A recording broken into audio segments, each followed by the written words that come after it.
see this a lot. People wanting to show up online, but really holding themselves back or procrastinating because they are worried that Sandra from down the street will judge them. I predominantly help women to let go of self-sabotaging patterns like people pleasing and self-doubt. When I was younger, I was so riddled with self-doubt as a child that it stopped me from starting hobbies. My school attendance was about 50% because I had such bad fear of just not being good enough and stuck with such comparison. How do people go about practicing that? They're like, okay, I'm kind of done putting myself second. How do people make those first steps? Yeah, that's a great question because I think it can be very daunting to just suddenly think, okay, I'm going to have to start.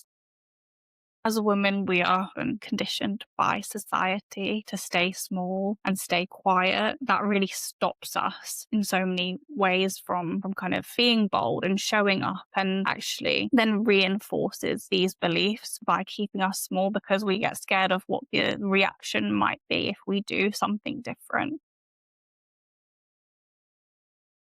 Hi, everybody. Welcome back to Founders in Jeans. I'm your host, Emily Jean. And before we get into the episode, I just want to say a huge thank you so much for listening to my podcast. It means the world to me. And yeah, I just wanted to come on here and say thank you so much. I also wanted to say that if you enjoy the show, feel free to leave a review on Spotify or Apple, wherever you're listening to this, and also to follow us. You can follow us on Spotify, of course. You can follow us on Instagram at Founders in Jeans. You can also find me on Instagram at emily.jeans, or you can look me up on LinkedIn. I'm always happy to connect with people on there, and I have a lot of good conversations from listeners. Also, you can always leave a bad review for us. I'm totally fine with that. And in fact, I think that's exciting. I would love to know what we can do to improve. So you can also leave comments below and let me know what you enjoyed, what you didn't enjoy. I actually do read every single one. We also have a newsletter that comes out once a week, so you can get all the updates from us. We also put in some weekly business and marketing updates in there, as well as some personal notes from me. You can subscribe to that on my LinkedIn, also through the Instagram and in the show notes below. Anyways, that is all from me. I'm so excited for you to listen to this episode. I hope it's a good one, and I'll chat to you soon. Bye. Okay, so Maija Morton, welcome to Founders in Jeans. I'm so excited to have you today. I think this is going to be such a good chat. For people who don't know you, why don't you give a little bit of a background about yourself? Thank you so much, Emily. Thank you for having me here. I'm also very excited for this chat today. And especially seeing as that we're other sides of the world as well. I know it's like first thing in the morning here for me. It's evening there for you, but I love that we're doing this together. But yeah, I'm Maija.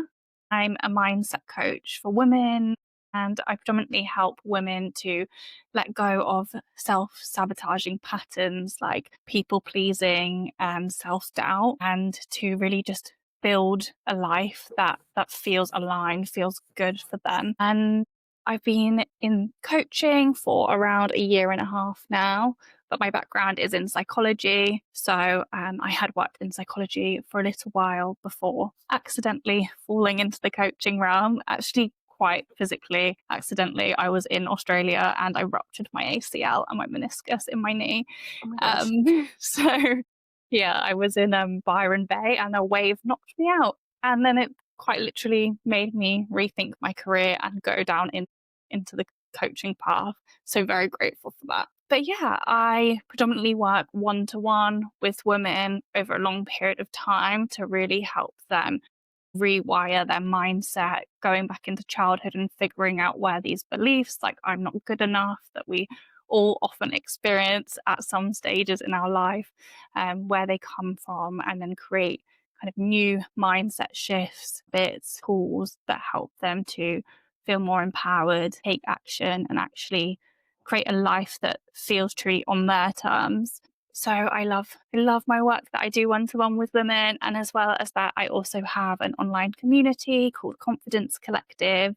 And we're just finishing our initial 3 months of the community, and that's where I host mindset workshops, and we have amazing guest expert sessions. And the idea with that really was to create just this safe, supportive space for women to show up authentically and rewire some of these beliefs, but also build real connections and friendships without any of that comparison and competition that I think can be quite common amongst women as well. So yeah, that's been a beautiful space over the last 3 months. I love all of that. Also, I didn't realize about the community. I think that's great. I love that more people are getting into community building. I think it's like is such a worthwhile investment for both businesses and on a personal level. So yeah. So I think I want to start with for a lot of people when they first hear mindset coaching, I think it kind of comes across as maybe you are just kind of there telling people to think more positive or be more positive. How do you actually explain what you do and how much of that is kind of toxic positivity, I guess? I love this question, and it's actually something that I got asked recently as well.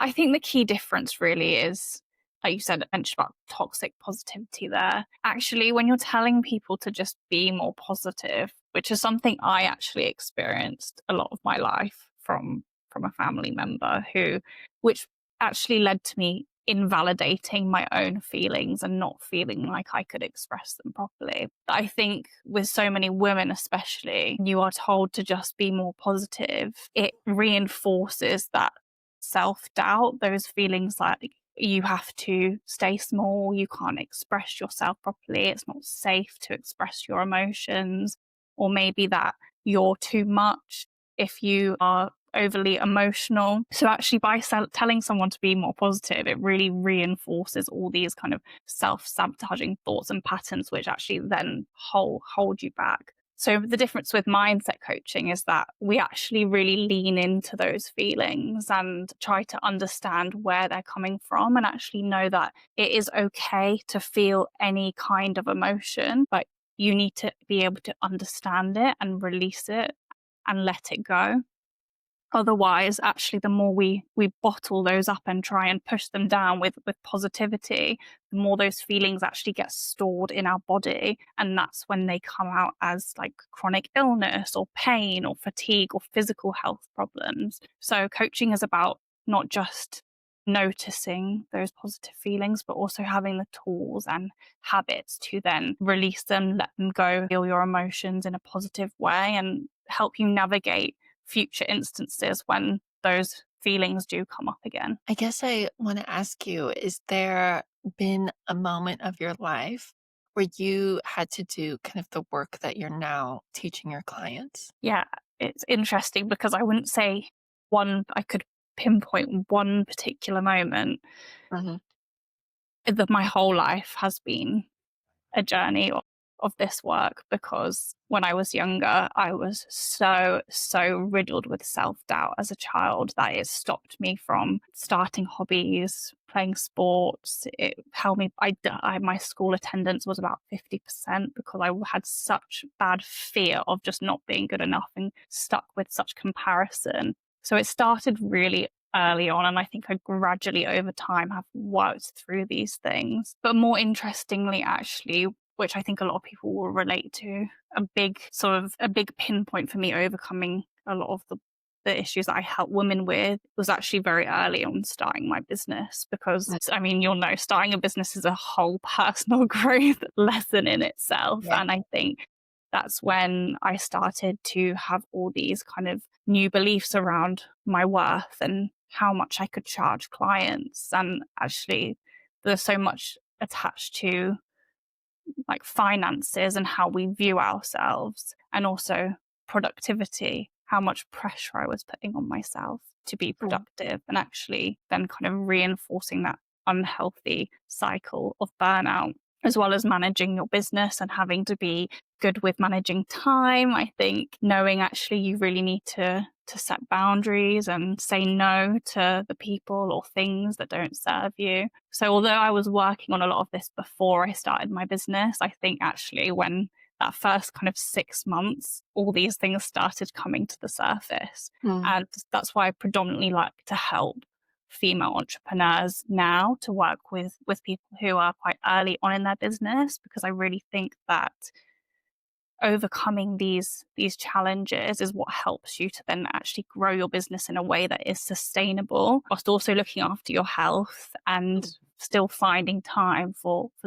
joy and the things that actually light you up and keep you balanced. Otherwise you end up focusing everything into your business, and it doesn't become enjoyable, right? You start your business normally because it's something that fulfills your purpose and is something that you want to do. But actually, we need to balance all of these other things in order Mm. to do that. Right. You mentioned there at the beginning that concept of like, I'm not good enough and that kind of reoccurring thought. I think that is a really, really common belief for young women, especially entrepreneurs. I guess I'm curious, and I know you just mentioned too with growing a business, like, why do you think that belief comes up so often? And why is that, like, I guess, a reoccurring thought for a lot of us? Yeah, it's a great question. I think as a woman, we are often conditioned by society to stay small and stay quiet, and that really stops us in so many ways from being bold and showing up, and actually then reinforces these beliefs by keeping us small, because we get scared of what the reaction might be if we do something different. Also family beliefs. So many kind of cultural family norms really just shape these beliefs that we have, and we actually form them between the ages of 0 to 6. So when you don't really know even any, I hardly remember what was going Mhm. on between 0 and 6, but it could be as simple as a comment from a teacher at school Mm. or a child in your class. And as a woman, I think your young girls, we get so stuck with comparing ourselves to others in all shapes and forms, whether it's academically or the way we look. So from such a young age, we are just conditioned to compare ourselves and criticize ourselves. And it really subconsciously shapes then how we show up later in life without us often realizing. Right. I speaking of like how it shapes how we show up later in life, how do you think this belief does show up in our day-to-day decisions? I think it can show up in so many shapes and forms, and even from the smallest decisions, like deciding, I don't know, for me, even something silly like used to be deciding what takeaway to order. It's when you really just don't trust your gut, you don't Mm. trust your intuition, and you can't make decisions easily. That's a sign that actually you're lacking that inner trust. It could be really with the smallest things, like which route to take to travel somewhere, and you just are overwhelmed by this kind of brain fog and decision fatigue.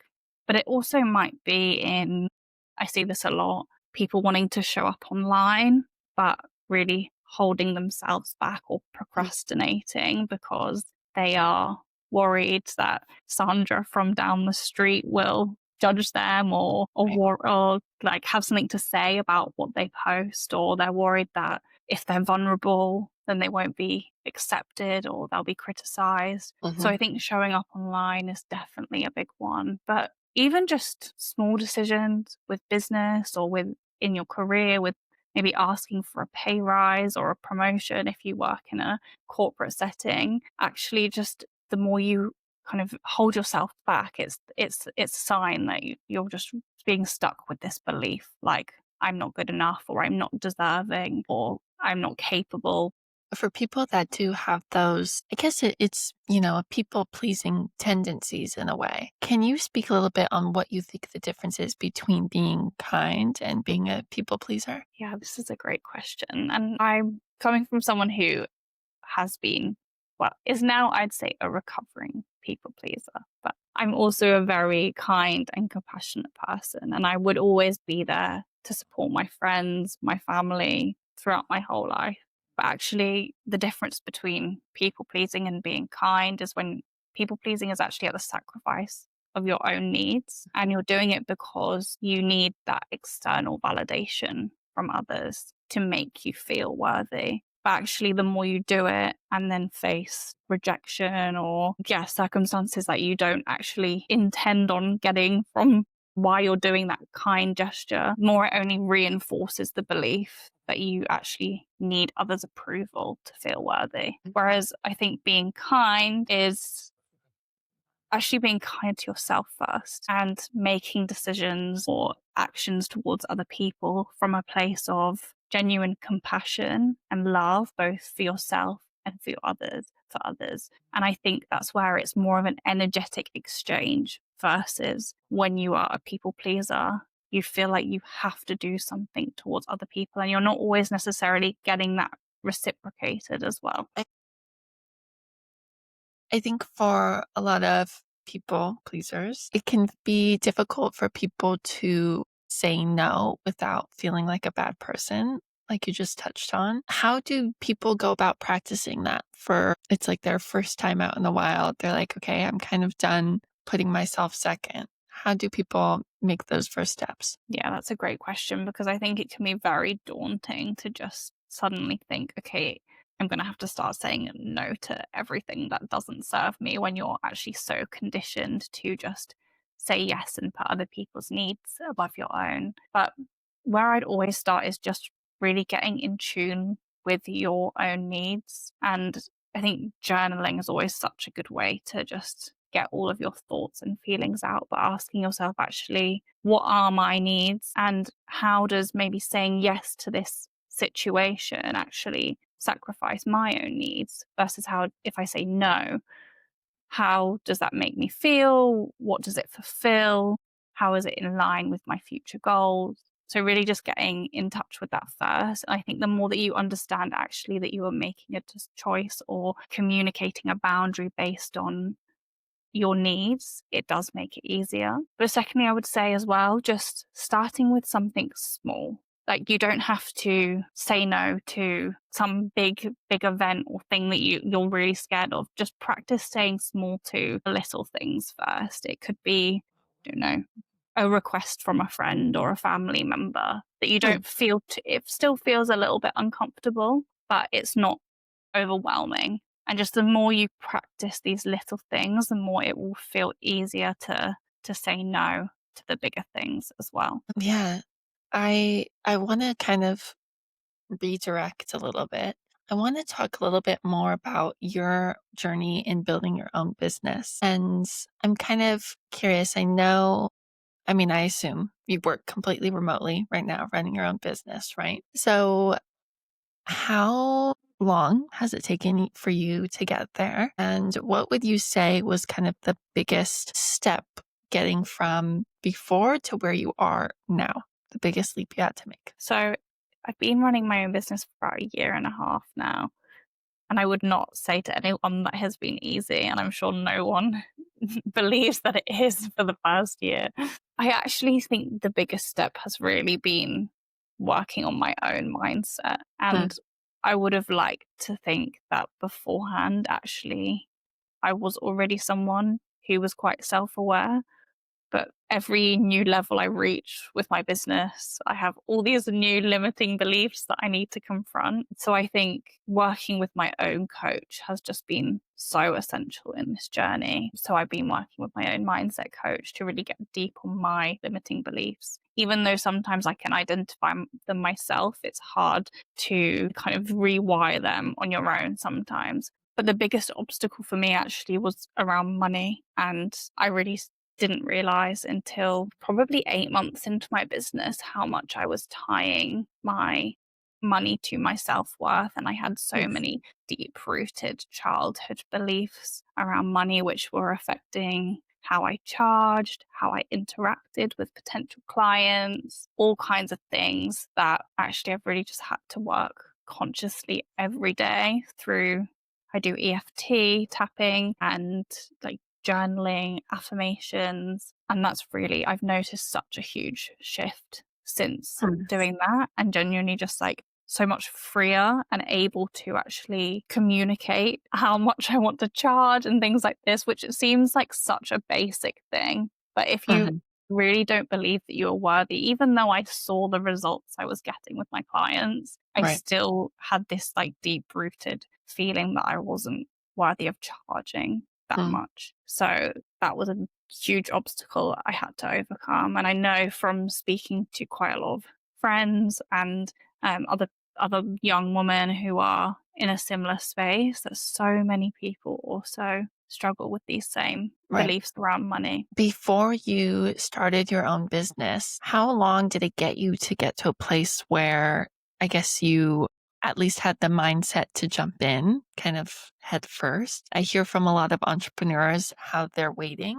and I think it has a lot to do with their mindset. Can you speak to that a little bit? I think I had a quite interesting journey because, like I mentioned, with my accident in Australia. Mhm. So I was employed before. I was working for the health service in the UK as an assistant psychologist. And I was applying to do a doctorate in clinical psychology and also for new assistant psychologist roles. So I was kind of in Australia whilst I was just having a bit of a career break whilst applying for my doctorate. And I then had my accident, decided to do my coaching certification just as something to keep me occupied and to focus on in a positive way whilst I was recovering from my surgery. So I had intended to go back into employment. I had not really, well, I didn't really know what I was doing. I didn't have any particular intention to start my own business, but I loved my coaching course so much and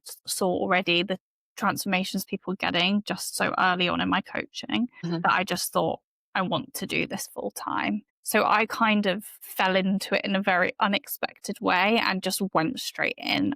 I thought I'm not going back to working a 9 till 5 now. So I don't think I was kind of thinking about, okay, what will happen if this goes wrong or I'm scared to take this step and start my own business. I think I just in the moment was like, right, I'm doing it. But my parents were also both business owners.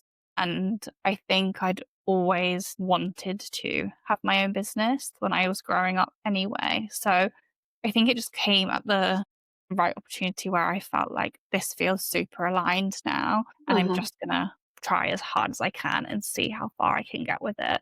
Mm. So I don't know if that particularly answers your question. It does, definitely does. You mentioned before that you have your own coach, which I love because I think, you hear like the cook doesn't taste their own food or something like that. So, but I have always found that that's not true. And I love when people are able to kind of get fully aligned on their own. Like therapists have their own therapists. For people who are new to coaching, how often do you meet with your coach? How did you meet them? And yeah, any tips for people looking for a coach like you or somebody else? So I'm trying to think how I can answer this most concisely because I've had 3 different coaches. Okay. My first one was more of just a general life coach. Hmm. Then I worked with a more of a business mentor and mindset coach together. And I think for starting out in business, that was super helpful for strategy because I started and I had no idea what I was doing, what to post online, how to get clients, how to launch anything. Hmm. So having someone to help you with clarity, strategy, accountability, meeting for fortnightly sessions. That's also how I work normally because a week just goes by so quickly and people do need time to kind of implement things and make changes in between the sessions. So I worked with that coach for 9 months. And I also have worked with a specific mindset coach doing like quite deep rooted mindset work called timeline therapy and doing EFT tapping and various things like that as well, which was weekly. So I think everyone works kind of differently. But for me personally, yeah, I think just having someone there for regular accountability check-ins. I also, with my clients, they have like unlimited support with me via a messaging app Monday to Friday, which is the biggest game changer because we have so many things that happen on a day-to-day basis that maybe bring up uncomfortable feelings or a mindset block that we don't really know how to overcome. So having someone there kind of in your back pocket Monday to Friday to just overcome those obstacles together means that you're not procrastinating or holding yourself back from getting things done. You can kind of just overcome it in that moment. Mm. But I think the second part of your question was, what advice would I give to someone who is looking for a coach? Mhm. Um, I'd say just like choose someone that you really connect with, because it is a commitment to work with someone and you have to feel safe. You have to feel supported. You have to feel like you are an energetic match for that with them. And I think it's so hard because there are so many coaches out there. And especially if you're in business and you're looking at these people on LinkedIn, these like LinkedIn gurus who are like, make K a month or whatever it might be. It can be so easy to get sucked into this messaging around sales, but Mhm. actually this person might not be feel good for you energetically, which is what I've experienced when I've had calls with people before. So I think if you're looking for a coach, choose someone based on how much you can actually connect with them and relate to their story, because that's often where they will help you the most, is actually through your shared experience, as well as obviously all the tools and kind of proven strategies that they can help you with. But actually, I think having that human to human connection is what's most important. Do you think that everyone needs a mindset coach? I'd say I obviously might be biased, but I'd Mm. say everyone needs some kind of coach or support. It Mhm. might not be a one-to-one coach. It might be, for example, just being a member of like a community where you do get that support. I always like to think this: are you happy in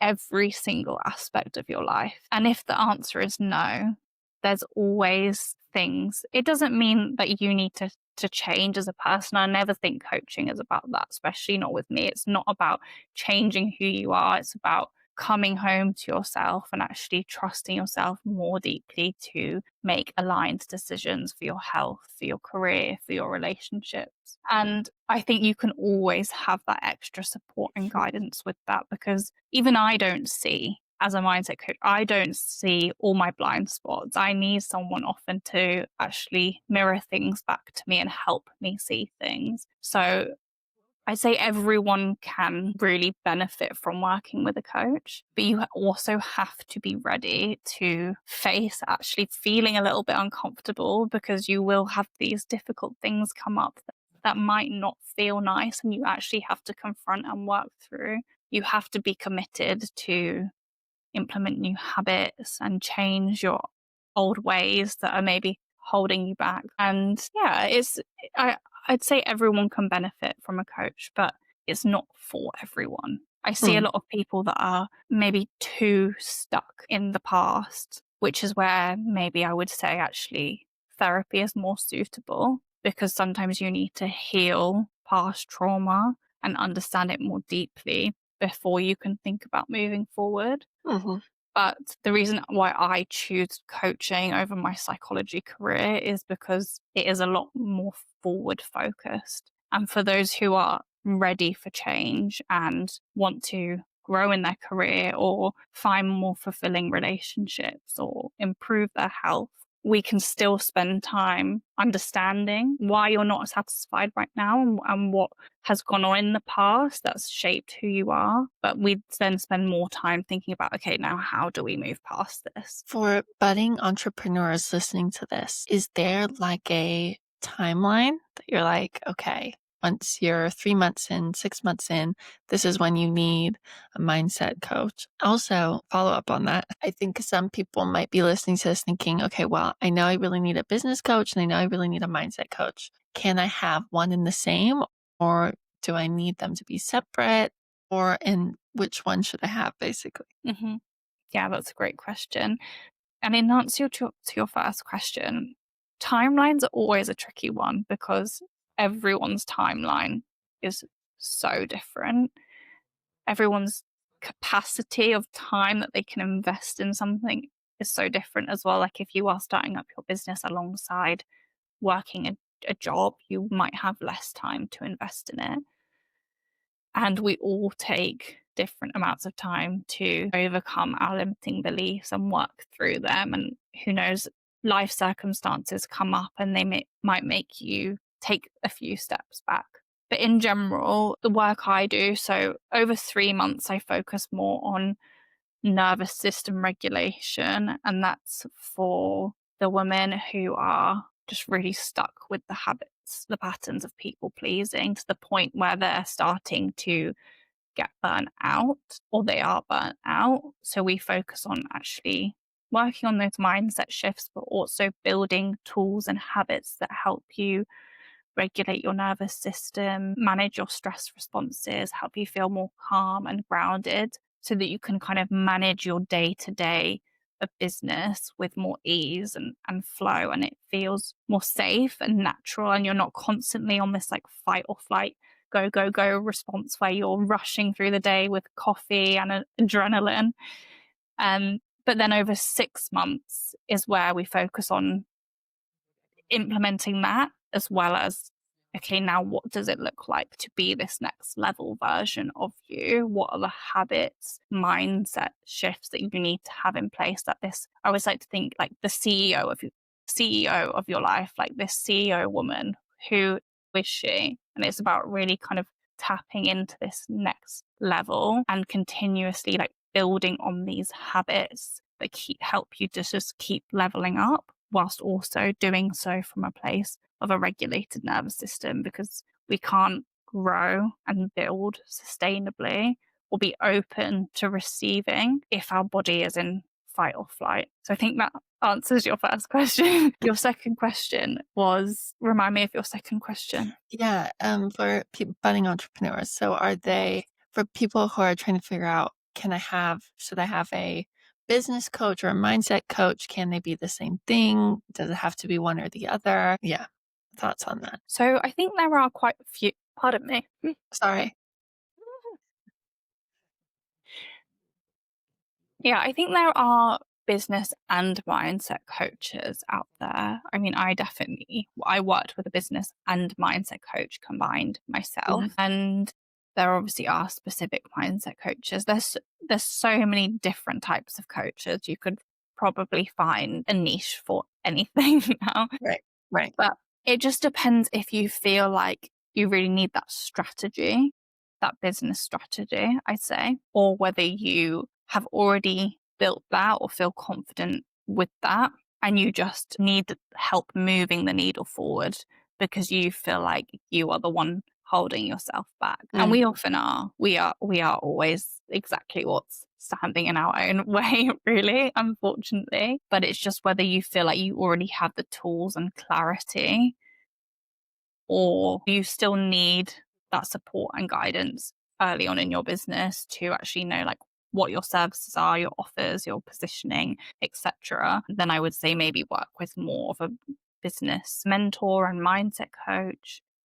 But if it is around things like building without burning out or showing up authentically online, I could list a million other things, but yeah, then I would say more focused on mindset Mindset. coaching. Or yeah, I say sometimes health and mindset coaching. I do combine quite a lot of health into my coaching because actually the number one thing that I see people come to me with is poor sleep, which is really hard as a female entrepreneur, as an entrepreneur in general, and coming from someone who last night could not sleep until 2 a.m., which is Mhm. very unlike me. But sometimes we are so consumed by our to-do list and these things going round and round in our head. So actually often the first thing that I work with people on is helping them to understand and release these thoughts and build tools that help them with managing productivity, these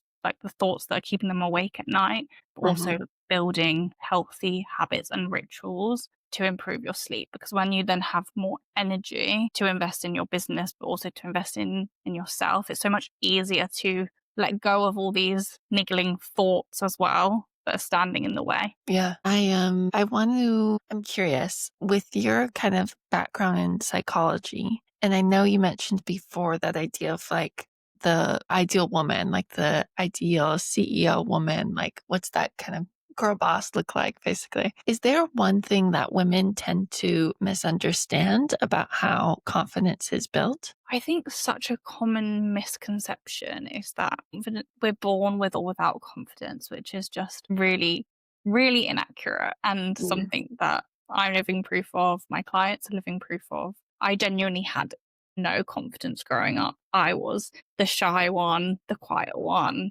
I always stayed in the corner and I didn't speak up. And I never would have ever believed that I would be running my own business, being on podcasts, speaking at events. I've got an event this weekend, actually, in 2 days, my first in person event. So that'll be very exciting because I'm Mhm. normally used to doing everything online. But I think previously, even myself and maybe a lot of people think that confidence is actually just about like being extroverted or being the loudest in the room. And also built it, which it is to a degree, is built by doing the things that you're scared of on repeat. This is Mhm. very important for building confidence. You do have to just have the courage to do things that you're scared of and then prove to yourself that you are capable. But you actually really need to do the daily or at least a couple times a week mindset work alongside this, because if you are just doing the thing but then not reflecting actually on how you felt during the process and how proud you are for overcoming it, if we're just in this, sorry, someone's I think cleaning my window outside, this is great timing. There's a person on a big like rope. Don't worry. We need to be able to actually just really recognize how far we've come and recognize our strengths and what's helped us to build our confidence to overcome challenges. Because if we are just constantly in this doing mode and not actually taking a moment to pause and reflect, we won't actually we don't celebrate ourselves. We don't actually kind of, yeah, it doesn't. So we need this evidence that supports these new beliefs that we're forming, that actually we are good at public speaking and we are capable to launch this new thing with our business. And we Mhm. only have that evidence if we actually physically take the time to sit and reflect on it. Mm. Otherwise, these thoughts will still keep holding us back. So yeah, to answer your question, I can't remember what your question is now. Sorry, I'm getting so distracted by this man swinging Yeah. on a rope outside my window. No, you're good. That sounds very distracting. No, you did answer my question. I have another one for you. I'm curious, if you could work with any woman in the world, famous or not, who would it be and why? Yeah, this is an interesting one. Do you know who, so she's from the UK. Do you know who Grace Beverly is? It sounds familiar. Wait, I'm gonna have to look her up.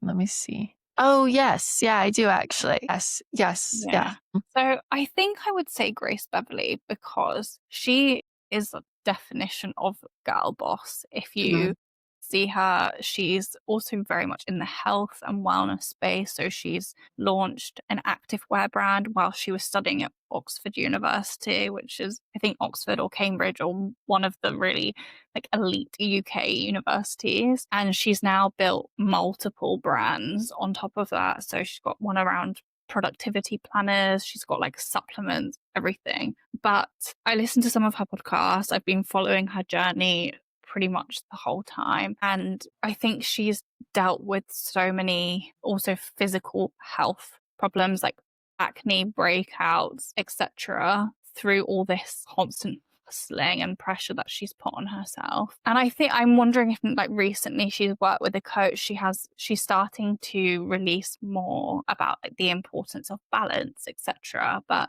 I feel like she would just be such an interesting person to work with because she's achieved the success, but Mhm. actually has she been like putting immense amounts of pressure on herself and Mm. hustling to kind of prove her worth, which is what I see a lot, in order to get there. Mm. So yeah, I think she'd be really someone interesting just to like understand her mindset and actually the fact that she's in the health space. She's obviously super invested into her health. And but often what we see with people that are like so invested into their health is actually it can become quite unhealthy Right. because this is something that I've experienced as well. So much pressure to constantly be healthy actually can end up being quite self sacrificing. And it's the thinking about the reasoning behind that. Why are you actually trying to maybe look a certain way or Mhm. exercise twice a day, 7 days a week? Is it because it makes you feel good, or is it because you are, again, tying your worth to external circumstances? Mhm. So I'm not saying that is her situation at all, but from a lot of the experiences with myself and clients that I've worked with, sometimes these kind of habits, which appear to look successful or healthy on the outside, can actually be driven from unconscious beliefs. So I'd love to work with her and understand a bit more about like where all of that comes from. For sure, for sure. I love that answer. I think that's a great answer. Grace, if you're listening to this, you have a future coach here ready for you. So I don't want to take up too much more of your time. So I want to do some rapid fires with you. Okay, my first question is, what is the most underrated confidence booster for you? For me, it has to be EFT tapping, which is something I've started recently. And for people who don't, shall I explain what that is for people who don't know that? Mhm, mhm, So basically, you might have seen like you do the tapping on different meridian points, and it's basically to help you release stuck emotions and trauma in your body. And you tap, you say statements. So you always start with saying like the negative statements that are of like, I feel like I'm not good enough. And then you move through the different tapping points to then say kind of positive affirmations or statements. And for example, even before doing this podcast, I did one around being better, like being good at public speaking. Now I'm stumbling over my words. So obviously, but I have all different kinds of tappings to just help me maybe if I feel like I need to trust myself in making a decision, or if I just feel like I want to show up as my best self, or if I want to be good at public speaking. I honestly feel like because it's a combination of affirmations and actually releasing that stuck energy. Whereas often, if we just practice affirmations, sometimes we don't even believe them, they don't actually work. Yeah, combining affirmations with EFT. But if you haven't practiced affirmations and EFT seems a bit woo woo or weird to you right now, then just start with affirmations, is what I would 100% say, and try and say them in the mirror as well. yeah. Oh, that's great. I love that answer. Is there one piece of bad self-help advice that you'd like to get rid of forever? Oh, this is a very good question. I wouldn't say one piece in, sorry, it's meant to be rapid fire No, questions. no, And the no, you're second good. You're time good. I'm just going on a It's roundabout. never rapid fire.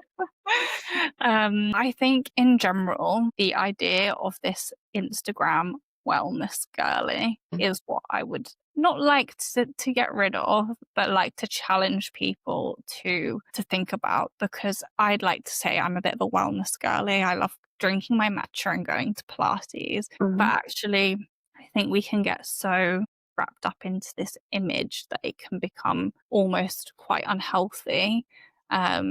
And obsessive as well, to be like constantly like eating clean and eating healthy and doing exercise.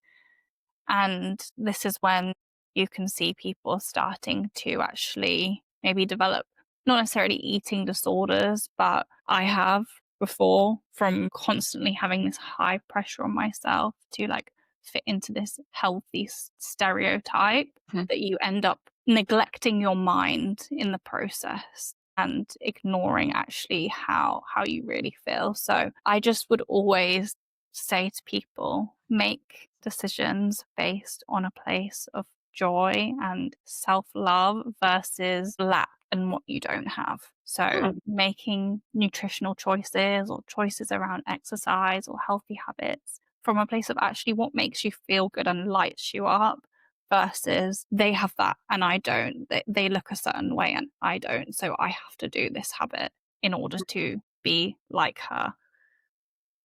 Does that's that make great. sense? Yeah, yeah, yeah. Yeah, absolutely. No, that's good. I like that. I like that, take that you took on that. Yeah. Okay, I have another one for you. What do you have like a morning ritual that you can't live without? I do have quite a few morning rituals. So I always get up and I do future scripting. So I basically write my day from the end of the day, saying, like, wow, all these amazing things have happened in my day. So I'm Mm. basically manifesting a positive day. And then I write down some affirmations or just things that I need to let go of moving into that day. And then I will normally, unless I'm like on my period, go and exercise, go to the gym first thing, and then come back. And I always do EFT before I start my working day as well. I also do like have my greens powder and my L-glutamine and things like that. But from a mindset perspective, starting the day off with positive energy, but also not, going back to your first question, not trying to, like, if I am feeling those negative emotions for some reason, then also identifying that. Mhm. Actually, most importantly, I would say not checking my phone for the first 30 to 60 minutes generally, because as soon as we check our phone, we're bombarded with dopamine and stress. Right. Right. So yeah, really trying to do that every morning has Yeah. been a big game changer. Yeah. Yeah. Not checking your phone is huge for me. That one's a big one. Very helpful. It's surprising how helpful it is.